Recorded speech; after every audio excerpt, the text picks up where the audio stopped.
Hometown Solutions. I'm your host, Jean Newell, and in the studio with me today is my co-host, Jonathan Lack. Hello, Jonathan. Hello, Jean. Thanks for having me back. Yes, let's talk a little bit about real estate since that's our forte. That's what we talk about. It's everything from foreclosures to Feng Shui, if we don't get done tired of saying that. Jonathan, just as a recap, tell us a little bit about all the things that you provide and services that you have at your offices. Well, Lack & Lack Chartered are transactional real estate attorneys. It's me and my father in practice together. And we also have Waterview Title Services, which is a full-service title insurance agency to assist with the closing of your residential and commercial real estate transactions. And finally, we have Waterview Realty Services, which is our real estate brokerage, of which you are one of my fine agents. Well, thank you very much. And, we're out there. We see everything happening. We see new construction coming out of the ground where we have people that have 30-year-old homes that are trying to sell them, and they're trying to compete with new homes. So we're out there as consultants. We're out there as designers. We're asked all kinds of questions. And today we have a great expert on. And I'm just going to keep him a secret for just another minute or so because, I got to thinking about the topic we're going to be talking about today, Jonathan, and what do you think the foundation of our society really is? I mean, you think back of years ago, what did we use all the time? You think about it, what is out there that we use all the time? For food, for shelter, or... Let's go with wood. Good answer. Ding, ding, ding. That's exactly right. I got to thinking about this because we have a tree expert on. But if you think about it, our whole society revolves around trees. They're there to with our food, our shelter, our furniture. I think even the first cars, not the motors necessarily, but the cabs of them and the wheels. I mean, everything in life has been around using trees. So with that kind of an introduction, I don't know what made me think of all this, but if you think about it, and we even use trees for our different slogans or expressions like branching out, right. The tree of life, ancestry. It's all about your family tree. Everything is about trees. So with no further ado here, I'd like to introduce Christopher Johnson. He is an arbor advocate, and he's a certified arborist, and he is here to explain what an arborist does and why you may need one for your home. Welcome, Christopher, to the show. Hi, Jean. Thank you for inviting me. Oh, well, it's a pleasure to have you here. I always have projects going on at my home, and when I have a project going on, I always think, I bet my listeners would also like to know about this, and I'm having a tree removed out of my backyard. And then that's how we kind of got in touch with each other. But I don't think a lot of people know exactly what an arborist is, because when I ask a couple people, they just automatically go to a forester. They don't think in terms of an arborist for everyday use or for your own family lot or your own family services. Tell us a little bit about what an arborist is and maybe your background on what you have to accomplish and what kind of certifications to be an arborist. Well, an arborist is pretty basically anyone who works in trees professionally. You don't necessarily have to be a certified arborist, although I would recommend hiring a certified arborist if you needed tree work done for a couple different reasons.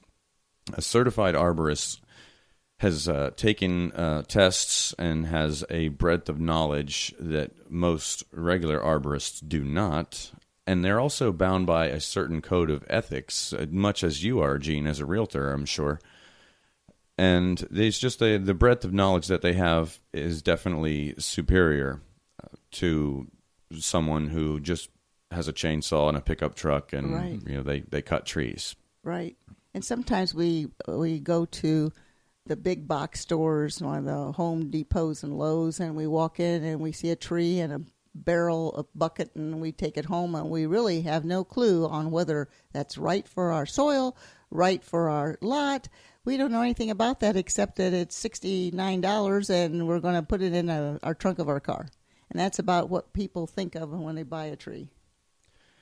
Absolutely. That's it a lot of the time. And people are upset and they think, oh, I don't have a green thumb, or, oh, I'm lousy at growing things. But maybe they just put the wrong tree in the wrong spot necessarily. Mm-hmm. Many trees have different needs as far as soil acidity or alkalinity. And it's a great idea to consult an arborist before you plant a tree, because it may be a small tree now.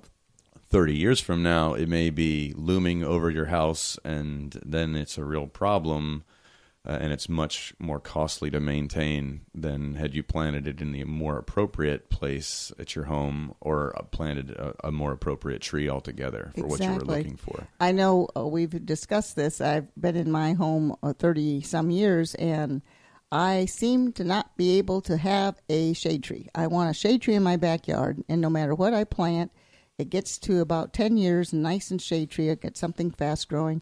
And my neighbor can have the exact same shade tree, but during a hurricane, mine always come down and theirs doesn't.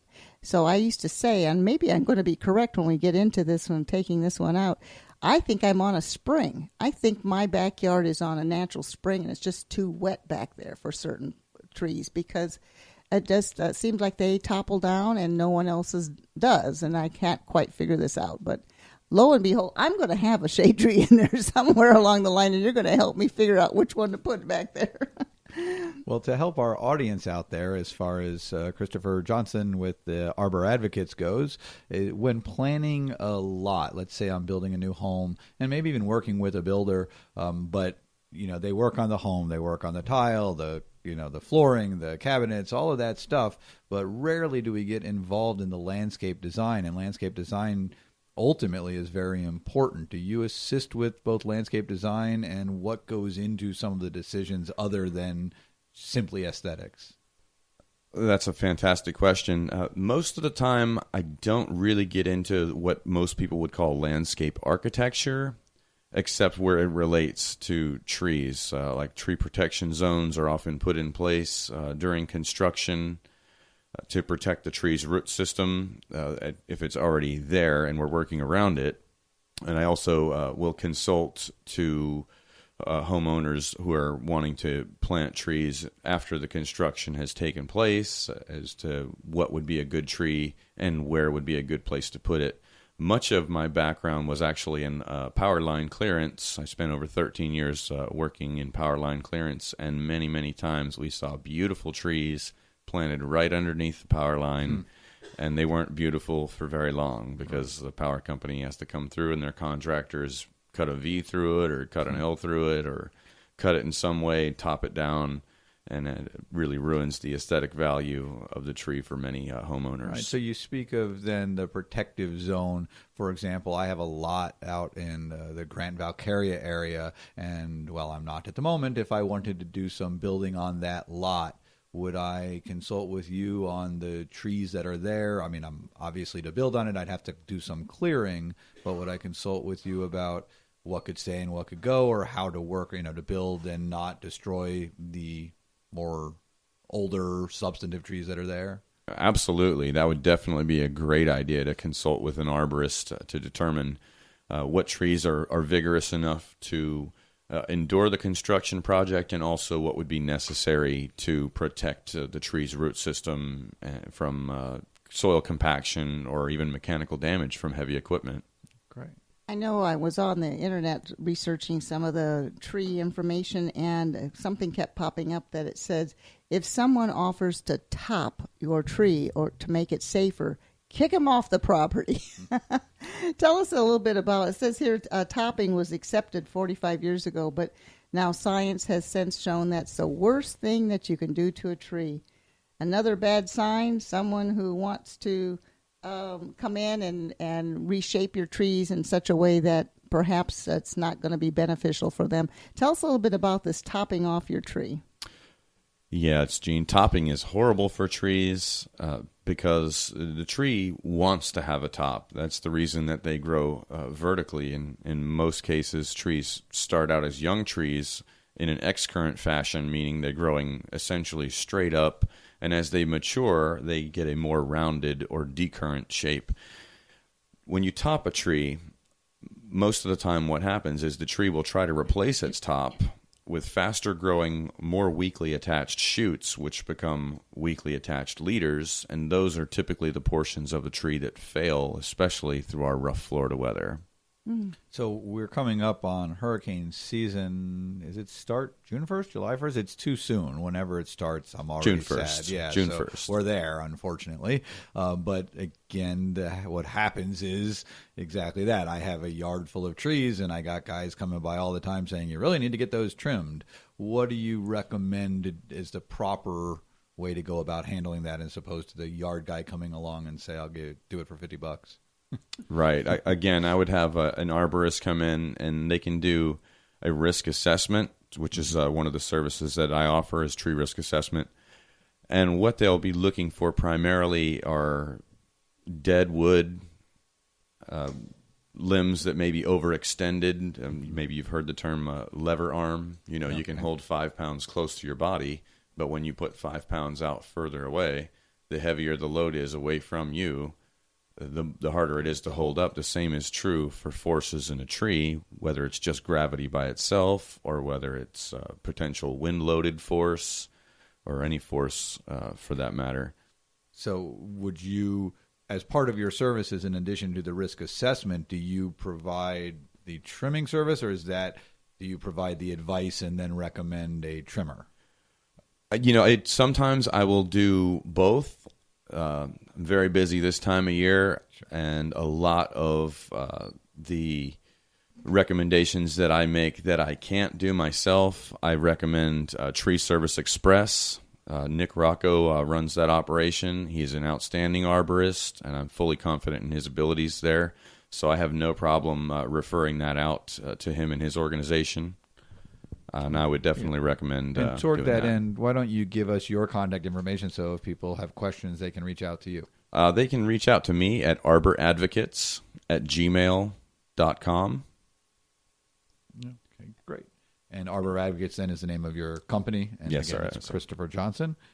And Tree Service Experts, or Express, I'm sorry. Shall we give out this number? Is that good? Absolutely, it's 866-412-0820. This is actually how I first got in touch with you, as I had this tree service come out. They came up on Home Advisors, and we like to trust the Home Advisors. One of the things that Brian over at Tree Service Express had told me, I have a Schefflera that my neighbor would cut down from time to time with my permission because he didn't like the leaves falling in his yard. And this last time when he cut it down, it still was about 6 foot tall. He cut all the branches off. Those doggone Scheffleras, grow overnight. It never grew and never grew, and it started to rot.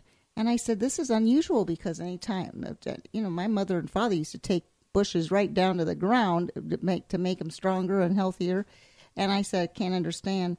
And Brian was telling me that if you use clippers from another, maybe you were clipping a dead tree, branches off of a dead tree that was diseased, and you use those same clippers on another tree, you can actually transfer that disease. Do you see that a lot with trees as well when they're sawing them and so forth?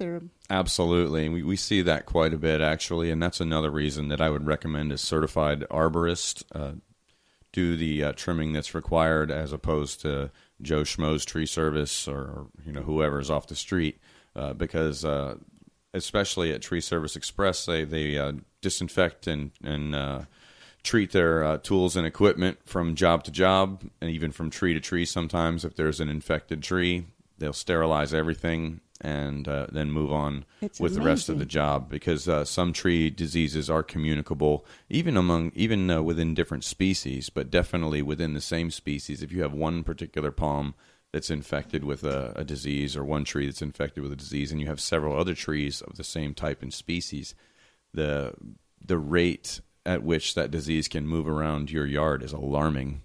What's that disease that's going around right now in Brevard County and it's affecting some of the palm trees? Tell us about that and how we can correct that. There are a couple. I'll hit on the two main ones. Lethal yellowing disease is one of them. And also the biggest is Texas Phoenix palm decline. It affects Canary Island date palms, Mexican fan palms, and even cabbage palms are susceptible. And it has been reported in a few queen palm cases, but the majority were Canary Island, the Mexican fan palms, also called Washingtonian palms, and cabbage palms as well. Now, how would you? Obviously, if you suspect something, you get you out there. But if I'm walking around my yard, what is it I might want to look at that would cause me to call you? Right. One of the first symptoms, an early sign of Texas Phoenix palm decline, is fruit drop. If you have palm trees and they just seemingly are just dropping those orange berries that they have in the queen palms in particular, if you just saw all of those just come off the tree within a couple days, that's absolutely not natural, and there's definitely something going on there. I would definitely get an arborist in there as quickly as possible. The other is a greater than normal amount of fronds dying in the lower portion of the tree. That's definitely a key that something is not right, and it would be a great indicator that you need to hire up an arborist to get out there and find out what's going on. Is it the actual tree and the disease that kills the tree, or is it the tree gets vulnerable to insects? So if you saw a lot of insects crawling around the tree, would that be a sign that it's starting to rot or something? It can be. Oftentimes, failure of a tree is not one particular thing. Often it's just the deck gets stacked in the favor of the other things that are not conducive to the tree's growth and development. So typically it's not just one thing. In the case of the Texas Phoenix palm decline, that can destroy a tree very, very rapidly. There is, however, something that can be done about it. There's an antibiotic that can be injected actually into the tree that has proven pretty effective to increase the longevity of the tree. Currently, there is no cure for Texas Phoenix palm decline, but the symptoms can be treated with an antibiotic injected into the tree approximately every 3 to 4 months. Has shown pretty good results. Is that an airborne kind of a disease, or how are they getting it from one tree to another? The disease is actually spread by a leaf hopper. It's a type of insect. It gets on the trees. It's a sap-sucking insect, so it pierces the tree of one that is infected, and they hop from tree to tree, infecting them as they go. Just like the clippers that we were talking about. Mosquitoes for people. Absolutely. Malaria and such. Absolutely.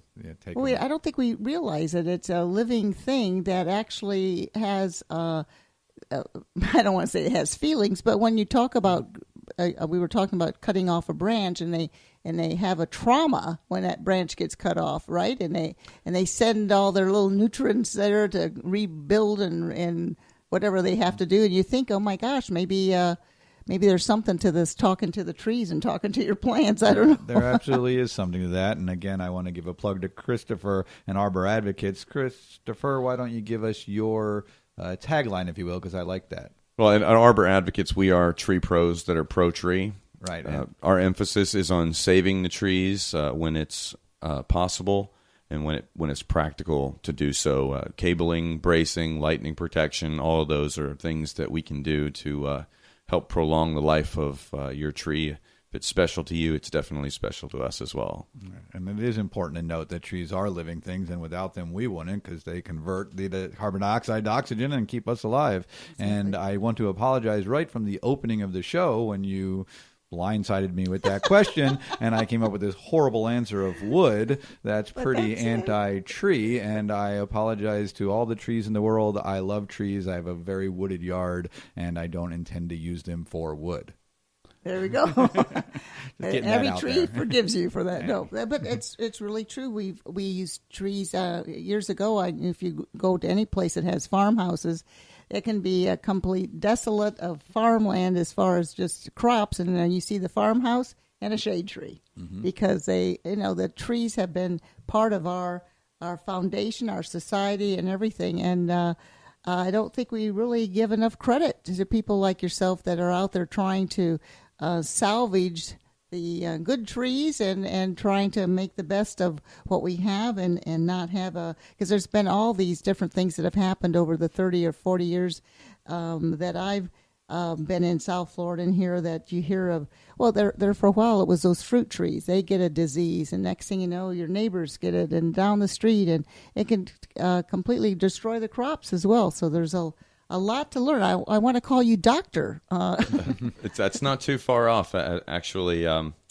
because doctors, they see the patient, they assess the patient, they make a diagnosis, and then they prescribe a treatment, and then follow up as necessary. And arborists do exactly the same thing. We go out, we assess the patient, which is our tree. We look for signs and symptoms. We, make a diagnosis, and then we prescribe a treatment, whether it be fertilizer or some type of inoculation, a fungicide or antibiotic. And then we follow up to make sure that the treatment's being effective. If not, we may need to change our course of action entirely. Do you have one or two things that people don't know about certified arborists that you would, I think they'd find interesting? And I'll give you the hint on the one that I want you to mention is the beach and what you can, only certified arborists are allowed to do something on the beach. Absolutely. Certified arborists are the only ones that are actually legally allowed to trim mangroves in the state of Florida. And I believe it's federal, but I know in the state of Florida that we are the only ones who are allowed to do mangrove trees and trimming and maintenance of them. Why would that be? Well, because they're protected tree species. Okay. And on the beach in particular, in coastal areas, they actually help hold the sand together in the coastal regions. There's actually 3 different kinds of mangroves. They're white, black, and red. And how you can identify them is where they are in relation to the water. I remember that from my sea camp days back in when we took our trip down to the Keys and walked the mangrove swamps. And that applies to the mangroves along the Indian River. Is that correct? That's or the correct. Ocean as well? Absolutely. Yeah, very good. All the mangroves. Now, that might be another interesting topic, too, that there's certain things by nature follow suit along maybe, say, the Indian River. But when you take another tree that's not supposed to be in a wet soil like that and you put them there, the dropping of their fronds and so forth into the Indian River or any kind of a body of water can completely change the acid and tone and everything of it. Absolutely. So we never, don't mess around with Mother Nature. What's important is to, again, I don't know if the big box stores are who we're buying these trees from, but it's important that we don't bring in these invasive species or that we don't bring in the wrong tree for the wrong area. Are there any warnings out there? Is there something that might be pervasive that our general public might not know? I go to the big box store and I say, oh, that's a beautiful plant. Let me go ahead and plant that. Is there something out there that might be pervasive that's invasive? Strawberry guava is actually a very invasive tree. People like to eat them and have them in their yard, but they can be very prolific. Okay. Well, and the other ones was the pepper trees we've been talking about. How those nobody plants. Nobody plants. I don't know anybody who does, but and if how you do, stop. Yeah, please. Or come take mine. How do we get rid of those pepper trees? Pepper trees really need to be cut to the ground and then ground. And even after that, the berries that come off of them, how the tree actually propagates itself, they get buried into the ground, and it can be quite a chore. It really is something that takes some time and some care over time to really get them gone out of your yard. Unfortunately, the birds like to eat them quite a bit, and so you may have gotten rid of them all, but if you don't keep a keen eye on your yard, your neighbor 3-4 houses down may have 1 or 2 or 20, and the birds are eating them there and dropping the seeds in your yard. So you got to really make sure you're putting a keen eye on your yard. Once they're gone, they may not be all the way gone. It doesn't take long for a backyard to get overgrown into what Florida used to look like before we came through and chopped down some of this not mangroves, but all the underbrush and so forth.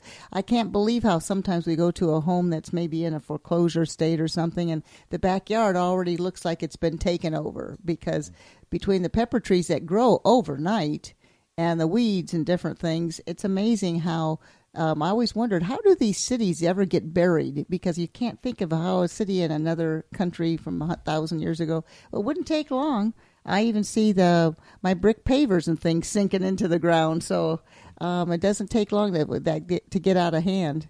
Is there anything that you could put on, like a pepper tree? Would you suggest putting bleach on the roots or anything like that to keep it from growing again? Well, if you cut the tree immediately and then spray the Roundup on it, that does a fairly decent job a lot of the time. To really get them, I would recommend the use of a chemical like Garlon, which in many formulations is a restricted use pesticide. I happen to have a state pesticide applicator's license, so I can use anything that is necessary to do that and do so correctly. But you may want to consult a pesticide applicator to take care of those kind of things if you're using something beyond what you can buy yourself at the store. Right. For the listening audience, let's avoid too much do-it-yourself pesticides. We have enough problems without contaminating it's our definitely best water supply. To consult, consult an expert in that regard as well. The other issue I'm having related to the pepper trees are Carolina creepers, maybe, or something. I got vines everywhere, and I don't know what to do about all my vines, but I just go pick them, and they grow back, and I pick them, and they grow back. Yeah, the Virginia creeper has got 5 leaves. It kind of resembles like a poison oak, I think. Yeah, that's the one. But it's all over mine. It grows very rapidly as well. And it likes to go up around the trees, because I've got that too. And all of a sudden, you're pulling it, and you're thinking, where's this thing going? When's it going to end? It just comes off. I wanted to make sure we touch a little bit on staging our home, since we're talking about real estate, and we always have our different staging people on and experts about how important it is to make your home look like a model home, because people are watching HGTV and they almost expect certain things when they go into a resale. So we always talk about staging and the inside, but it's very important to stage the outside, and that's usually the last thing you see on these before and after shows on HGTV. They spend the first 25 minutes talking about the inside, and then the last 5 minutes they show the outside and how different the house looks when you actually have someone that's designing it and has the right trees and so forth. How do you get into that? You help people find the right plants for their home, and I know you said you don't necessarily get into a lot of the design, but you certainly can recommend what trees would be best, because root structure is another thing that people don't take into consideration. Absolutely. I would recommend keeping it as close to what is naturally found in the area as possible. Live oaks are always a great option in the right place. The live scrub oaks look very pretty when they're cleaned and thinned out, and then they don't get too crazy. They're slow growing trees, and I think that's always a good selection up front in the front yard. Well, we only have another minute or so to go, but Jonathan and I always say our show's all about everything real estate, from foreclosures to Feng Shui. And there's something about Feng Shui on the outside of your house, too, as far as using the right trees. And one of the things we consulted with Elaine Bartlett, our Feng Shui expert, and she was suggesting, and I think we talked about this earlier, that you don't want to plant a tree smack dab in the front yard right in front of your front door. It doesn't probably look aesthetic anyway, but that's just not good Feng Shui for energy and so forth. And you had a suggestion about that as well. Yeah, I would definitely not suggest planting anything right in the front door. The front door is the face of your home. I would probably plant 2 trees, maybe 2 smaller trees, an appropriate distance apart based on the species that you're selecting, to keep it balanced and keep it looking good, and keep that entryway clear so that it can be clearly seen from the house. Like you said, curb appeal sells. Exactly. And another point that Elaine wanted to make sure that people knew about is winding walkways. That always is a nice curb appeal, when you can have maybe a tree and an island or something like that in the front. And if you want more information about Feng Shui and trees and so forth, you can contact Elaine Bartlett at the Purple Portal 777 at gmail.com, and you can also listen to her show. here at Talk Network Radio on Tuesdays at 3 o'clock. So there's my little plug for our Feng Shui lady. Love Elaine. That's right, Elaine. So we thank you very much, Christopher, for joining us today. And one more time, give out your information on how someone might contact you. Yeah, Christopher Johnson, Board Certified Master Arborist. You can reach me at arboradvocates@gmail.com. And Jonathan, let's go ahead and tell people how they can reach us. Well, best way to reach me is through Lack & Lack Chartered Real Estate Attorneys at area code 321-953-5115 or at lacklaw.com. And if you'd like more information about this show or any upcoming shows or our past shows, you can go to our website at yourhometownsolutions.com. Thank you for Christopher for joining us today, and Jonathan, as usual, thank you for your input. And we'll see you next week on Your Hometown Solutions. Bye for now.